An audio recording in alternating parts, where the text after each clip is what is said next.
જો કદાચ અચાનક જ આપણું મૃત્યુ થઈ જાય ને તો 2 કલાક પછી માણસો ખાવાનું ચાલુ કરી દેશે. 2, 4, 5 દિવસ બધા રોળ કકળ કરશે. 12 દિવસની અંદર તમારું 12મું પાણી ઢોળ પતી જશે.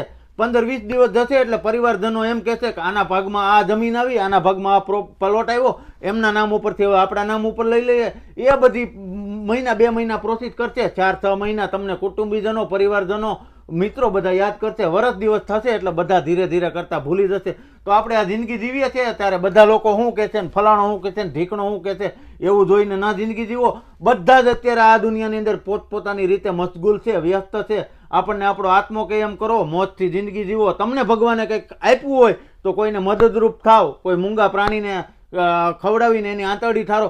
બાકી તમે આ કાવા દાવા કરો, કોઈના લોહી ચૂહો, કોઈને માથે વ્યાજખોરી કરો, કોઈની હાવ તકલીફ આપો, જિંદગી નરક જેવી બનાવી નાખો. 4, 6 મહિના તમે મરી જાવ ને પછી તમારું કોઈ અસ્તિત્વ જ નથી. જય દ્વારકાધીશ. જો કોઈની આંખ ઉઘડી જાય તો